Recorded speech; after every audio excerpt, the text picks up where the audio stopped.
Welcome to smart education X Y Z. आज हम कक्षा 6 और 7 की गणित की वर्कबुक का आकलन नंबर 10 साथ ही OCR आकलन व आकलन नंबर 11 को हल करेंगे। चलो बच्चों स्टार्ट करते हैं आज की वीडियो।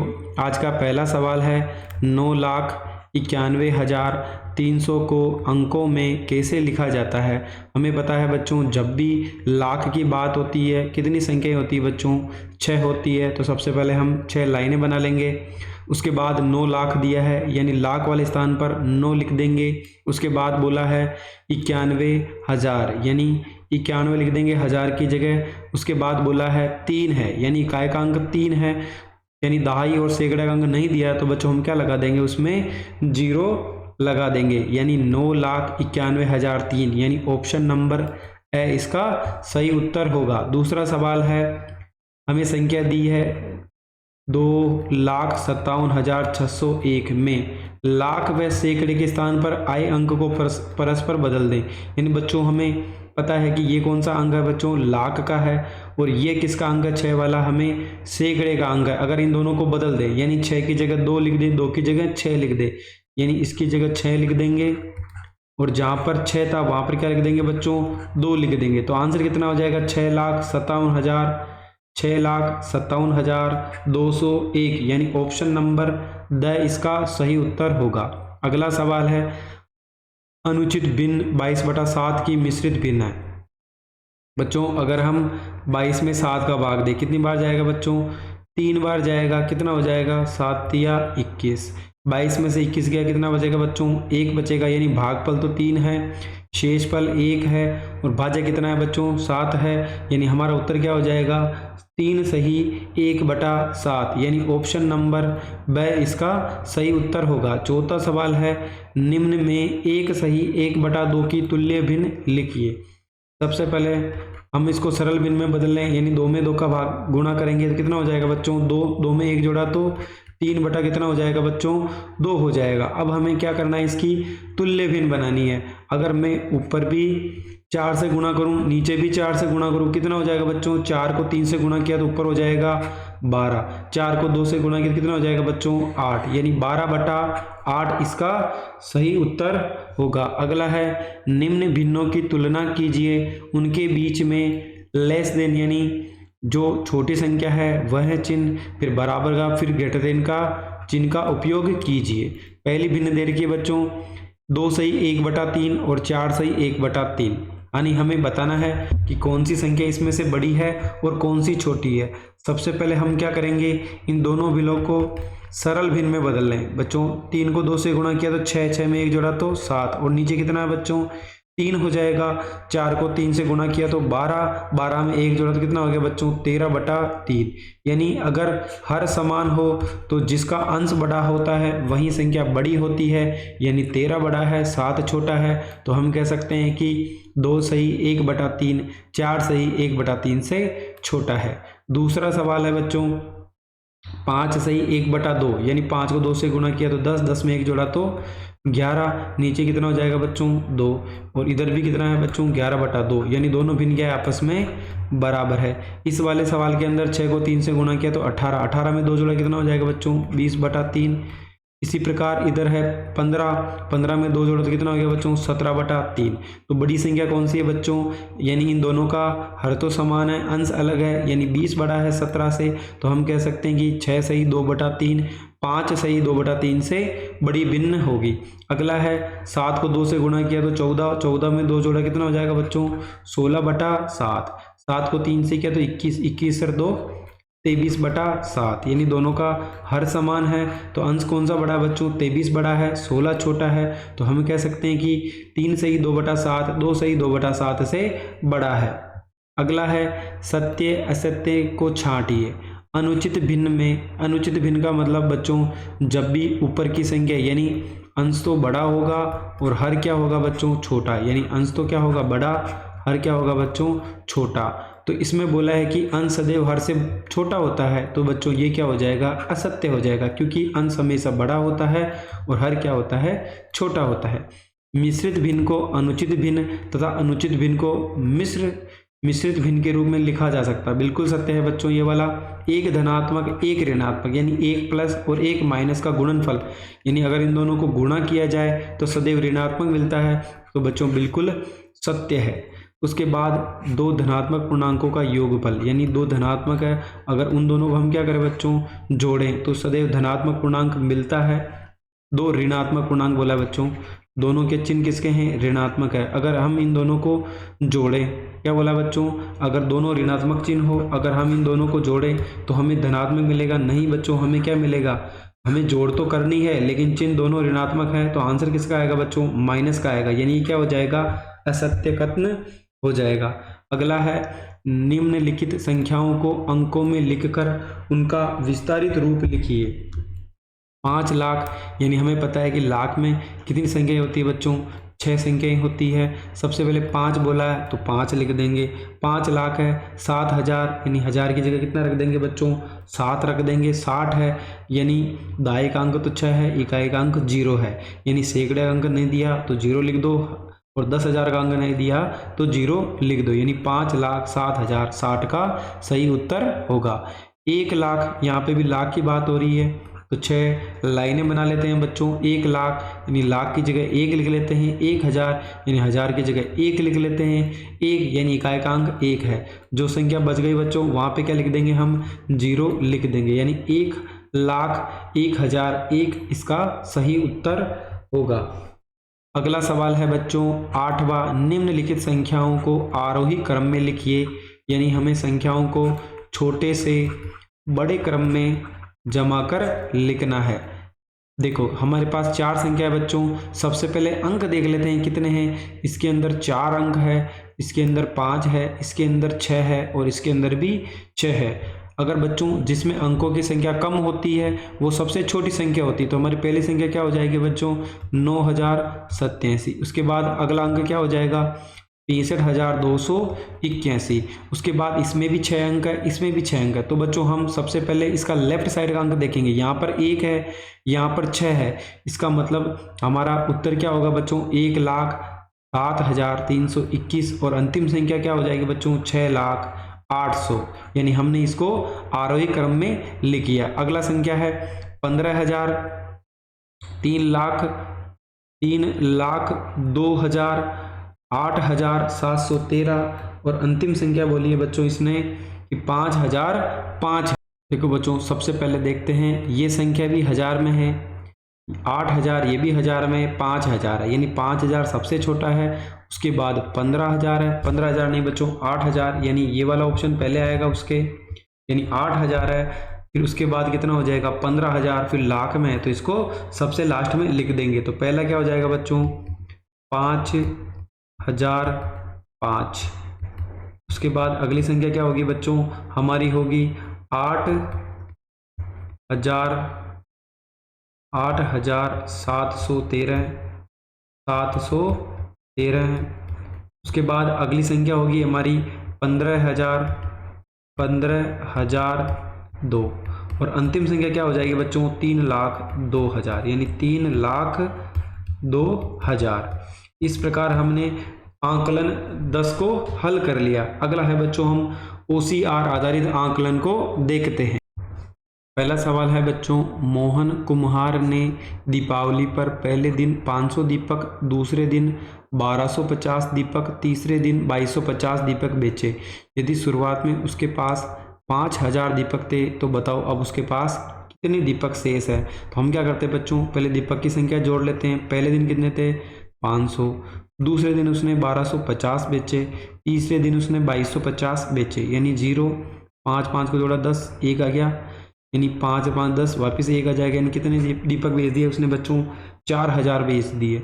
कुल कितने थे उसके पास 5,000 थे। अगर मैं 5,000 में से 4,000 माइनस कर दूं तो कितने दीपक बचेंगे बच्चों उसके पास 1,000 दीपक बचेंगे।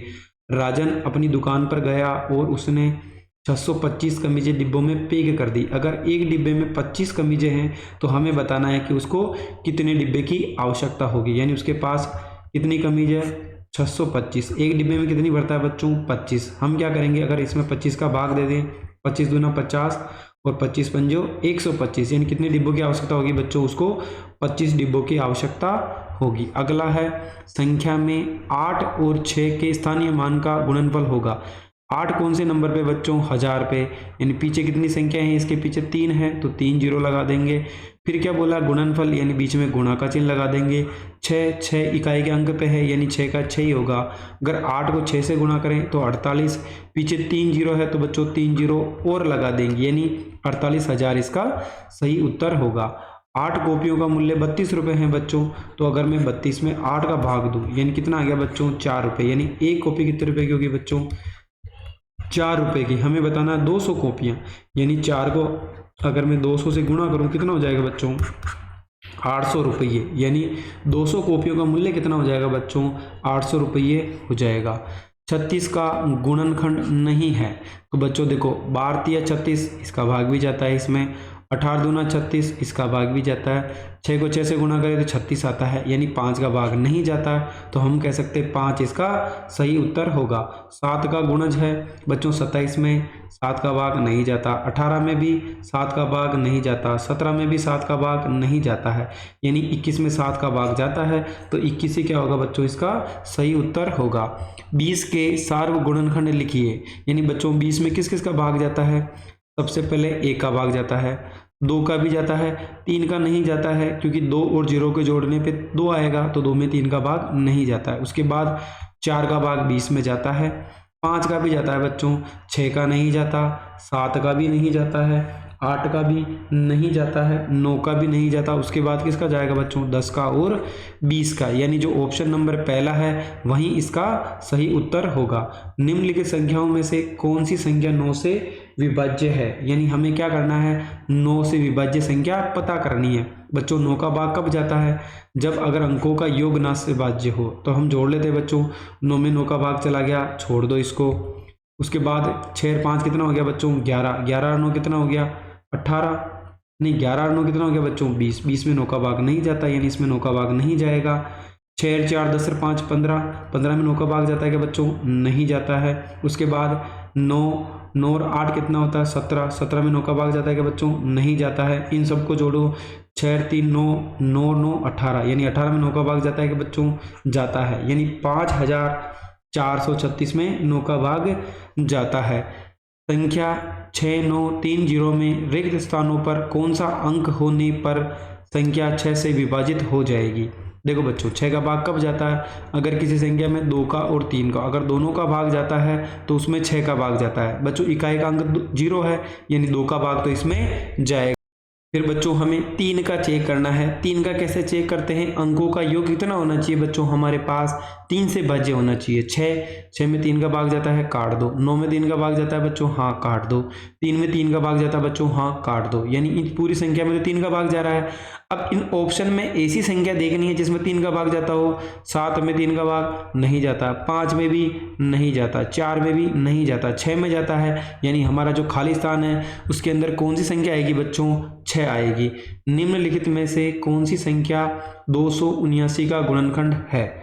बच्चों हमें पता करना है, 6 भी नहीं है। वैसे तो हम कहें इसमें किसका भाग जाएगा बच्चों, अगर मैं इन अंकों का योग करूं तो कितना आ रहा बच्चों, 18। 18 में किसका भाग जाता है, 9 का, यानी इस संख्या में किसका भाग जाएगा बच्चों, 9 का भाग जाएगा। अगला है बच्चों आकलन 11, जिसके अंदर हमें क्वेश्चन दे रखे हैं, निम्न में से न्यून कोण है। न्यून कोण का मतलब हो गया बच्चों ऐसा कोण जिसका मान 0 से लगाकर 90 डिग्री के बीच में होता है, न्यून कोण कहलाता है। लेकिन 90 से कम होना चाहिए और 0 से अधिक। तो बच्चों 180 भी इसके अंदर नहीं आता बीच में, 120 भी नहीं आता है। अब हमारे पास दो चीज़ें दे रखी है, यानी यहाँ पर दो ऑप्शन ऐसे हैं बच्चों। ये लास्ट वाला ऑप्शन 95 है, इसका मतलब ऑप्शन नंबर सी यानी 30 डिग्री इसका सही उत्तर होगा। किसी संख्या रेखा के एक तरफ बनने वाले कोणों का योगफल होता है। तो बच्चों अगर कोई एक सीधी रेखा है, सरल रेखा है, उसके एक तरफ जितने भी कोण होते हैं यानी उसका मान कितना होता है बच्चों, 180 डिग्री। यानी हम कह सकते हैं अगर 90 डिग्री और 90 डिग्री को जोड़े तो कितना हो जाएगा बच्चों, 180 डिग्री। यानी हम कह सकते हैं कि 90 डिग्री का मतलब समकोण, यानी दो समकोण के बराबर होता है। अगला है -5 और 5 के बीच में हमें बतानी है, कौन सी संख्या बतानी है बच्चों? पूर्ण संख्या। पूर्ण संख्या का मतलब वह संख्या जो 0 से लगाकर कहाँ तक होती है बच्चों? अनंत तक। देखो इन दोनों के बीच में कौन कौन सी संख्या आएगी? -4, -3, -2, -1, 0, 1, 2, 3 और 4। अब हमें पूर्ण संख्या बतानी है, तो बच्चों ये सारी संख्या कौन सी है? पूर्ण संख्या। ये पूर्णांक संख्या है, पूर्ण संख्या नहीं है, तो हम कह सकते हैं 1, 2, 3, 4 और 5। यानी हमारा उत्तर कितना होगा बच्चों? 5 इसका सही उत्तर होगा। अगली संख्या है 5 और 12 का महत्तम समापवर्ती निकालिए बच्चों। तो देखो 5 के गुणनखंड क्या हो जाएंगे? 5 × 1। इसी प्रकार 12 के क्या होंगे बच्चों? 2 × 2 × 3। महत्तम यानी एचसीएफ का मतलब होता है बच्चों ऐसी संख्या लेनी है जो दोनों में क्या हो? कॉमन हो। बच्चों 1 और 1 दोनों में कॉमन है, बाकी कुछ भी कॉमन नहीं है, तो इसका उत्तर कितना होगा बच्चों? 1 इसका सही उत्तर होगा। अगला सवाल है 20, 25, 30 का लघुत्तम समापवर्ती निकालिए बच्चों। चलो हम एक सारणी बना लेते हैं। पहली संख्या हो गई 20, उसके बाद अगली संख्या हो गई 25 और अगली संख्या क्या हो गई बच्चों? 30। 2 का भाग देंगे 10 में जाता है क्या? हाँ बच्चों जाता है। लघुत्तम का मतलब हमें एलसीएम निकालना बच्चों। क्या निकालना है? एलसीएम निकालना है। 25 में 2 का भाग नहीं जाता, ऐसा ही लिख दो। 15 में 30 में कितनी बार जाएगा बच्चों? आधा कर दो यानी 15। वापिस 10 में 2 का भाग जाएगा 5 बार। 25 में नहीं जाता, ऐसे ही लिख दो। 15 में नहीं जाता, ऐसे ही लिख दो। उसके बाद दूसरी अभाज्य संख्या है 3। 3 का जाता है क्या बच्चों? हाँ 15 में जाता है, देंगे। 5 में नहीं जाता तो ऐसे ही लिख दो। 25 में नहीं जाता तो ऐसे ही संख्या लिख देंगे। 15 में कितनी बार जाता है बच्चों?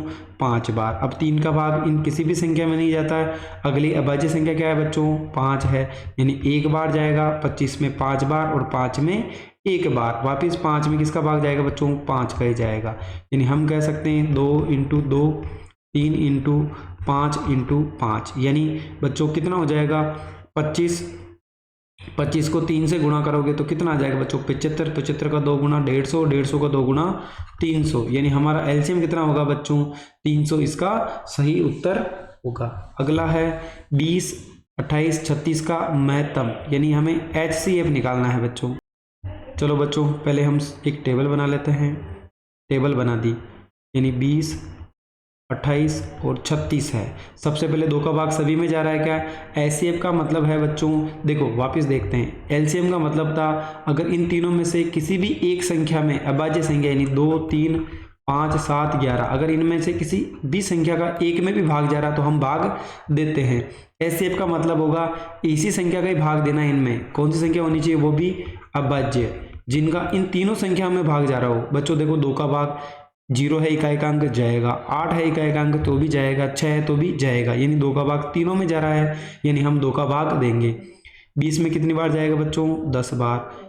इनका आधा कर दो, 28 का आधा 14, 36 का आधा कितना हो गया बच्चों? 18। वापस इकाई का अंक 0, 4 और 8 है, यानी सभी में 2 का भाग जाएगा। 10 का आधा 5, 14 का आधा 7, 18 का आधा कितना हो गया बच्चों? 9। अब तीनों संख्या अलग अलग है, यानी इसमें किसी भी संख्या का भाग नहीं जाएगा, तो हम कह सकते हैं बच्चों 2 × 2, यानी कितना होगा हमारा एचसीएफ? 4 होगा। अगला सवाल है 8, 10, 12 से विभाजित 3 अंकों की सबसे बड़ी संख्या है। बच्चों ऐसी संख्या बतानी है जो सबसे बड़ी हो। सबसे पहले हम क्या करते हैं? हम इसका एलसीएम निकाल लें, यानी 8, 10 और 12।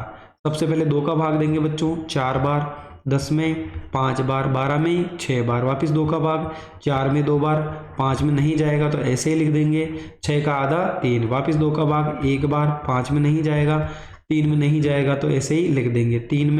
3 का भाग कितनी बार जाएगा बच्चों? 1 बार। 5 में नहीं गया तो छोड़ देंगे। 5 का भाग 1 बार, 5 में 1 बार और 1 बार, यानी हम कहेंगे 2 × 2 × 2 × 3 × 5, यानी 5 को 3 से गुणा किया तो 15, 15 दूना 30, 30 दूना 60, 60 दूनी 120। यानी हमें इसने बोला है कि 8 और 12 से विभाजित होने वाली 3 अंकों की सबसे बड़ी संख्या है। बच्चों ये तो सबसे छोटी है, सबसे बड़ी यानी इसका हम पहाड़ा बोलते हैं। बच्चों देखो एक पहाड़ा लिख लो।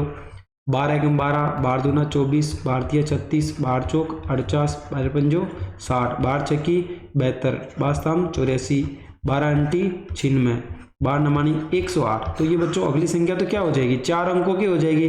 तो हम कह सकते हैं कि 3 अंकों की सबसे बड़ी संख्या क्या होगी? 8, 10 व 12 से विभाजित होने वाली